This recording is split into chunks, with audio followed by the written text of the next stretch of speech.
Anyone who is heartbroken should know this. This really, really, really helps. If you're just happy, Yeah. the universe will use every possible excuse to perpetuate that happiness. And so, like, if men like me could just like work on unconditional happiness. You're from Amritsar. Huh. You live in Bombay. Yeah. You've spent time in Delhi. Yeah. Have you noticed any differences? You attract what you are. But yeah, like Bombay, it wins. Bombay wins? Bombay wins though.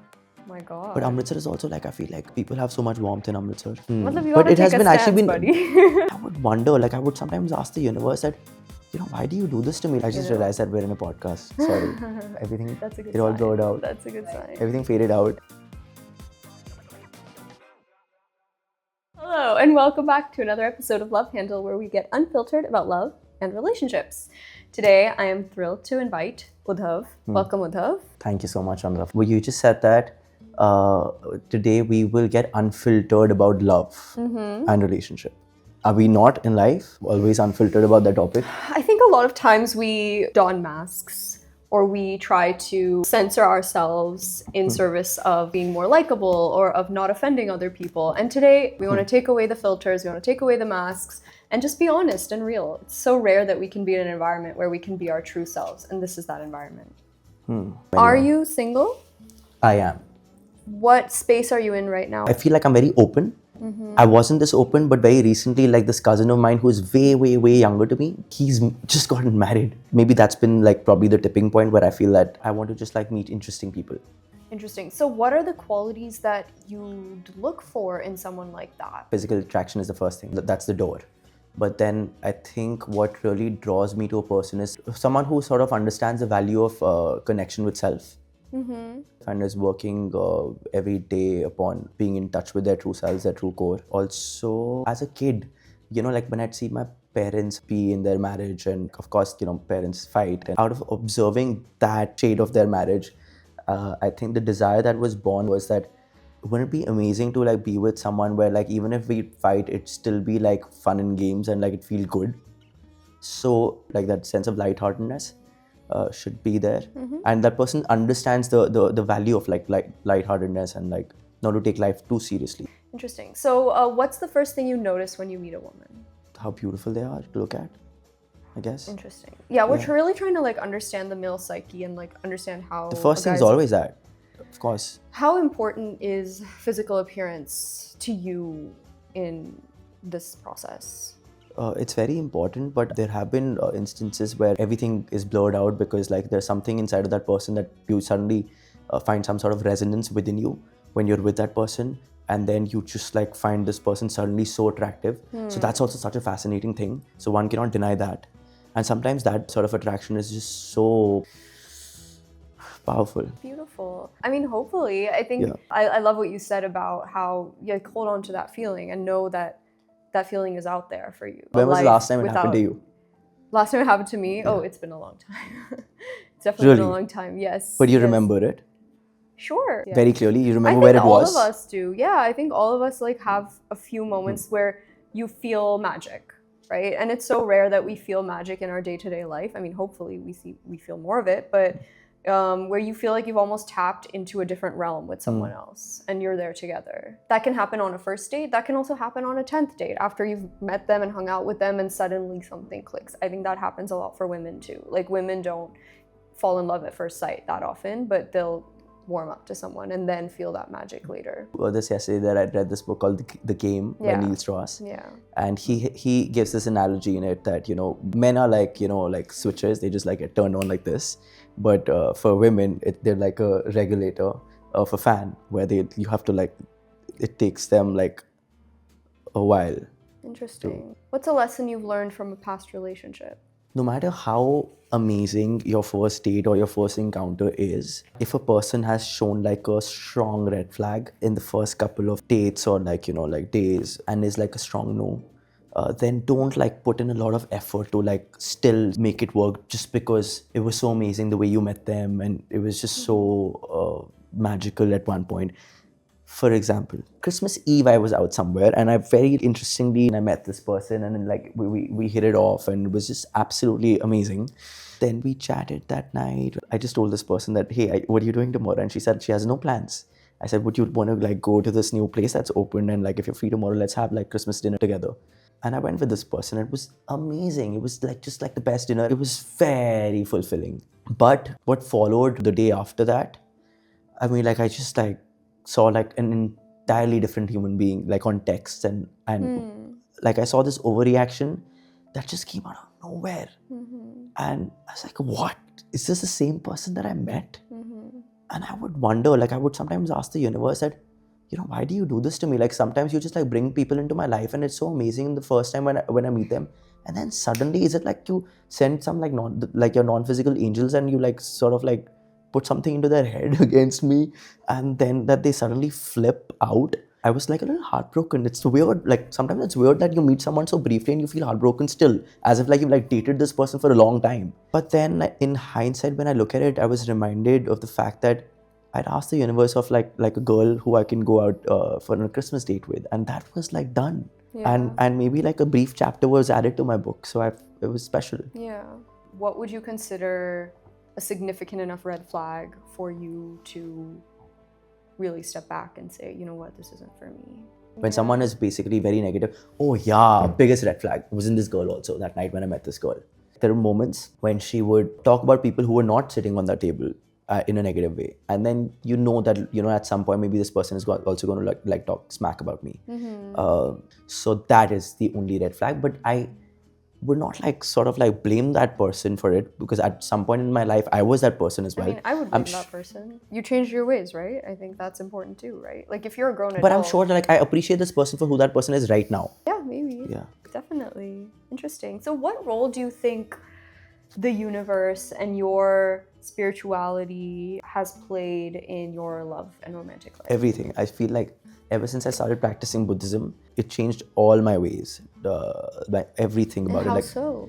what Buddhism really did for me was that when I started chanting Nam-myoho Renge-kyo, when I started working for other people's happiness, which is like a huge aspect of Nichiren Buddhism, where you chant and you win over yourself. You come back to who you really are. You align with your Buddha self. You become happy without any reason. You don't wait for things in your life to change to become happy. You become happy first. And when you become happy first and use that joy to empower other people who are also probably challenging something or are suffering, that's like a steroid shot of like more happiness. And like you just become so happy and so supremely aligned with the life of the universe that anything that you've asked for, the universe knows your preference, knows exactly what you want, appearance that you'd want in a person, the kind of nature and inner qualities that you'd want in a person, the way you'd like for them to speak. For example, I, as a kid, had this desire to like date someone who maybe had like an accent, but also had like something Indian about her. And I think like the first person that I met post-Buddhism was someone who basically, this girl who's an Iranian but lived all her life in Vancouver.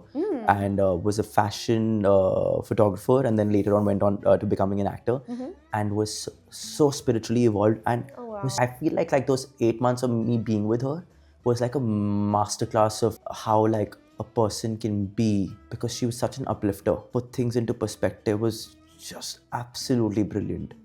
And for the universe to bring that person into my life, it only happened because I was working to be happy. Yeah. And working for other people's happiness. This is something they say in like Nichiren Buddhism, that when you work for the law works for you. Absolutely. No, I think being in alignment is so important, and it's a powerful way to attract aligned people into your radius, into your sphere. You don't have to be on apps, and I feel like in fact it's such a risk, right? Like everyone can put amazing pictures, and sometimes you might just like end up also like meeting someone amazing.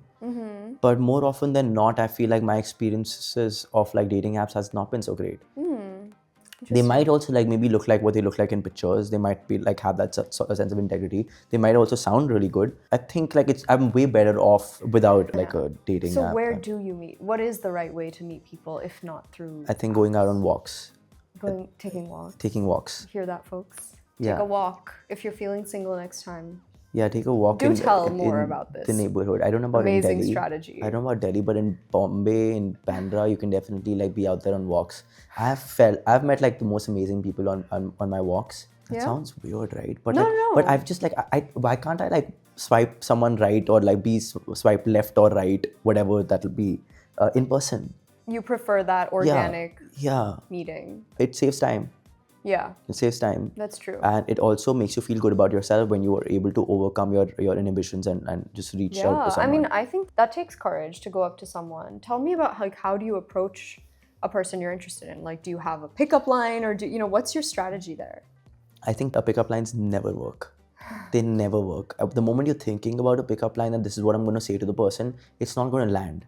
I don't think it's going So to then land. what do you do? Like, Because what in would your you head, when you're advise? thinking about something, you just have to go and see what comes. Okay. And you should be in a good mood when you go. You should be already feeling like good about yourself. And you can go wrong. You can like take action and you can sort of like make a fool out of yourself. That is also fine. That maybe that is part of the journey. And sometimes the person that you're going to probably say hi to is going to be amazing and will probably turn out to be an uplifting experience. So I guess you should take your chances anyway. But if you're in a good mood, then is the best time to go. It doesn't have to translate into anything. It could just be a really good encounter. When you're acting on your excitement, it just like has a serendipitous effect. Yeah. And I like what you said about that detached action. You're not attached to a specific outcome. Oh yeah. I just realized that we're in a podcast. Sorry. Everything got had disappeared. Yeah, no, that's a good It all rolled out. That's a good sign. Everything faded out. I feel where we go wrong is that we make the girl the center of our lives. And when we make the girl the center of our lives, what it does is, okay, why do we make the person the center of our life? First of all, why do we do that? And I've seen like my friends, myself, we just like eventually do that no matter what we tell ourselves in the beginning that, like I'm going to be focused and all of that. But when the relationship is really good and when you're really like fond of this person, you want to indulge a little bit and express your like love for this person. And if the other person is not to the degree where you're at this moment, so it can't suddenly like throw that person off. But more than anything else, I feel like what was such a revelation to me was when I found out this one amazing thing. And for anyone who is heartbroken should know this really, really, really helps. When you are heartbroken and someone's left you, you often realize as a guy that you had made this person the center of your life and you felt so good being with this person and you just feel like that it's gone. Life is just so dull now. It was just so amazing when this person was there and like if I would have like, realized this person's value then and like you just like miss this person incredibly. What you're really missing is not that person, but you're missing your version of yourself with that person, because when you were with this person, you were your most aligned self, because when you were with this person, you had chosen this person as your object of attention, and that person had become your object of focus, and you were flowing appreciation toward this person. What is powerful is flowing appreciation, being in love. So you were basically not blocking anything, right? So that is why you felt so powerful, because you were finally flowing love in life. So you do not need a person to flow love. You do not need a human being. Like, you can fall in love with an artist, you can fall in love with nature, you can fall in love with your life, you can fall in love with yourself, you can fall in love with... The great power comes in being in love. Yeah. This helps people who are sort of like maybe like facing heartbreak, but also for someone who's maybe looking for someone. Because if you're looking for someone, the fastest way to attracting someone into your life is by being in a state of love. So finding like many things in your day, in your life, to sort of like be in a state of appreciation, and not contradicted. You appear to have ascended to a different plane of existence. Like, I think this is such an evolved way to look at life. It was always your sparkle that you projected on other people. Like, I don't know, in my own experience, like if I was heartbroken, it was helpful for me to remember that like that person was a human being. If you're just happy, yeah, the universe will use every possible excuse to perpetuate that happiness. So I think our work is only that, like to just like find ways to be unconditionally happy. Yeah. The challenge for me is personally not to like maybe like meet people, but when the person comes into my experience, then how do I maintain this unconditional state of alignment? Because I think I was kind of like left wounded in one of my experiences when like this girl had, after a certain amount of time, sort of like ghosted on me and for nothing. And that sort of like created some sort of like sense of fear or trauma within me, that now when I sense that person not reciprocating the way I am, but I just have this fear maybe that, oh, like, she was so amazing, is she not into me anymore?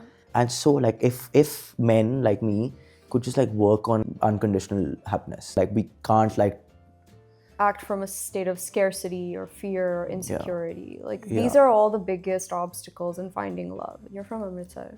You live in Bombay. You've spent time in Delhi. Yeah. Have you noticed any differences between the girls that you dated culturally? I have, because I've changed as a person. I think the person that I was I was when I was in Delhi, I saw people differently, right? So maybe like I had that generic opinion that, you know, Bombay people are way more chill, way more like warm. No, but that's probably true. I feel like But I've because heard I've that changed before. yeah, but maybe because I've also changed as a person, right? Now that I meet Okay. people here, and It's now that I both. see my family also here, it's true that a place does have a character, and people of that place also reflect that sort of like character. But you attract what you are. But yeah, like Bombay, it wins. Bombay wins? Bombay wins though. My God. But Amritsar is also like, I feel like people have so much warmth in Amritsar. Yeah. Yeah. Punjab, like. हाँ, पता नहीं कैसे, मतलब बहुत ही प्यार है लोगों में, और बहुत ही प्योर है, और बहुत ही मतलब एजेंडा नहीं है कोई. बॉम्बे में फिर भी होता है थोड़ा बहुत, मतलब एजेंडा बेस्ड होता है, बट वहाँ पे भी बहुत लाइक मतलब है, प्यार है. Delhi नहीं. दिल्ली में ना है, नहीं भी है, बट जो है वो बहुत अच्छा है यार. मतलब you But gotta it has take a been actually stance, been. buddy. I think like if you just keep working on yourself, that you'll just be at the right place, whatever is the best place for you. Thank you so much for watching another episode of Love Candle. If you enjoyed the video, do be sure to hit subscribe, share it with your friends, leave in the comments below what more questions you have for Uddhav. We'd love to have you back next time. Before you close, I just want to say what you guys are doing is, you guys are the most fortunate people to be talking about like romance and love and this. So I really like envy what you guys do, yeah, Oh, thank for a you. living. Thank you. And also you guys are really like amazing. Oh, that's so sweet. Yeah. Thank you Yeah. so much. So like applause. Oh. We're so privileged. Thank you for saying that. And thank you all so much for watching and being part of this amazing community. We will see you in the next one. Subscribe. I already said that. हो गया. Yes. I think people may have already subscribed by now. Yeah, I think they did. Yeah, Alright, yeah, they smashed it right at the beginning. Yeah. Right?